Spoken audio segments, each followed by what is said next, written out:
La fin de l'année est là et il est temps de faire un petit récap des photos marquantes de l'année. Tout comme l'année dernière, ce n'est pas un top des plus belles photos que j'ai vues cette année. Ce sont les photos qui m'ont marqué, les photos cultes de cette année. Celles qu'on reverra dans quelques temps en se disant « Ah oui, je m'en souviens de cette photo ». Et on commence tout de suite.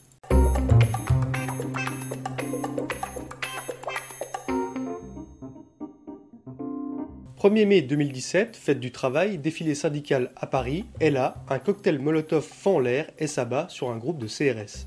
Pour moi, c'est l'une des photos les plus marquantes de l'actualité française de cette année.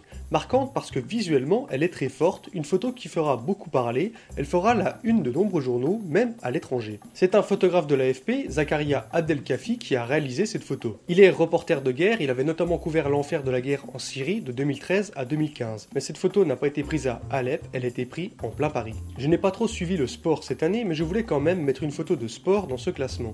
Au départ, je me suis dit, le claquage de Usain Bolt pendant les mondiaux d'athlétisme à Londres, c'était une image impressionnante. C'était sa dernière course avant sa retraite, 400 mètres relais et en pleine vitesse, paf, claquage.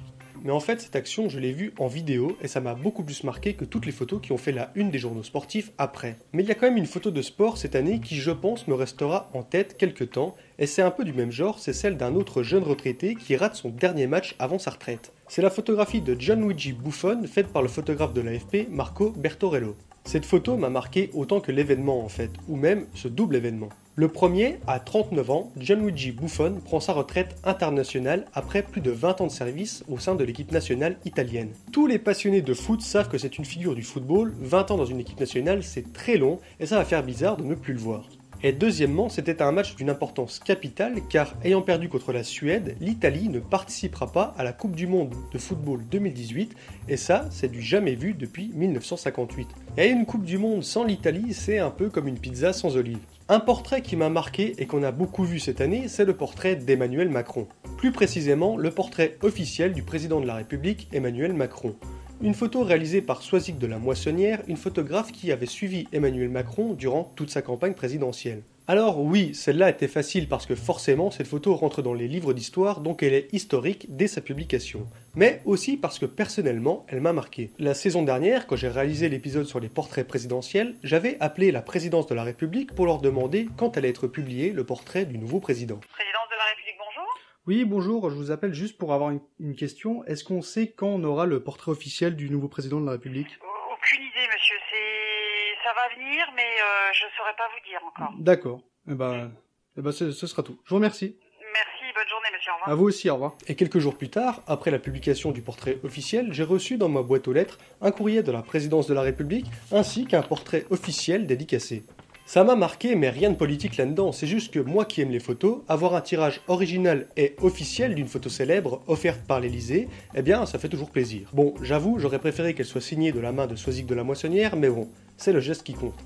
Là aussi, je triche un peu parce que ce n'est pas une seule photographie, ce sont toutes les photographies que Thomas Pesquet a prises depuis la Station Spatiale Internationale. J'aurais voulu n'en sélectionner qu'une, mais ça a été impossible car c'est vraiment la série qui est marquante. Il y a des photos de villes ou de territoires qu'on voit souvent, mais il y avait aussi des paysages qui semblent surnaturels et qu'on pourrait même ranger du coup dans la photographie abstraite. Des photos prises depuis l'espace, on en voit souvent, images satellites ou par d'autres astronautes dans l'ISS. Mais celles de Thomas Pesquet ont été beaucoup médiatisées en France vu qu'on a rarement un astronaute français à bord de l'ISS. De plus, ces photos étaient partagées en quasi-direct sur les réseaux sociaux depuis la Station Spatiale Internationale.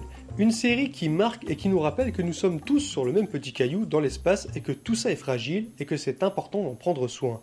Moi, je ne me lasse pas de voir et de revoir ces photos et de regarder chaque petit détail. La dernière image, j'ai hésité à la mettre dans ce top 5, il y en avait évidemment d'autres, mais je voulais vous la montrer parce que moi, elle m'a marqué en différentes émotions. D'un côté, elle m'a inspiré un peu l'angoisse, et d'un autre côté, elle m'a fait rire. Si vous avez envie, après la vidéo, dans les commentaires, vous me direz quel est le sentiment que vous avez eu en premier en voyant la photo. Alors pour ceux qui ne savent pas ce que c'est une photographie publiée par l'agence de presse centrale coréenne, KCNA, le 16 septembre 2017, qui montre le dirigeant nord-coréen Kim Jong-un assistant à un exercice de lancement d'un missile dans un lieu tenu secret. Alors forcément, ma première réaction était un peu angoissée. Comme beaucoup, savoir qu'un leader politique commence à faire des menaces nucléaires et joue avec ses missiles, ça fait un peu peur quand même. Mais ma seconde réaction en voyant la photo, ça a quand même été de sourire parce qu'il y a tout de la bonne photo de propagande là-dedans. Déjà, du moment que ça vient de Corée du Nord, tu sais que ça va être de la propagande. Mais c'est toute la mise en scène qui me fait sourire. Le leader tout seul, assis derrière son gros bureau, il a quand même fallu le trimballer jusqu'à là, le bureau, Il regarde son missile partir, la jolie carte en papier avec le Japon dessus,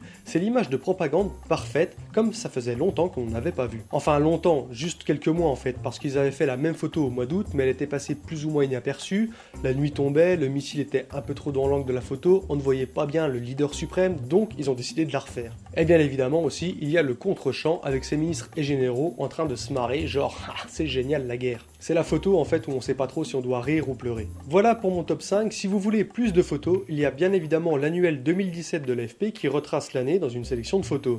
Je vous mets aussi le lien du livre de Thomas Pesquet parce que vraiment ce sont des paysages magnifiques, si jamais vous avez des cadeaux en retard à faire, c'est vraiment le livre idéal. Voilà, c'est la fin de cette vidéo, merci à vous de l'avoir regardé, je vous souhaite à tous de très bonnes fêtes de fin d'année, merci et encore merci et toujours merci aux tipeurs de photosynthèse, faites des photos, allez voir des expos et moi je vous dis à très bientôt.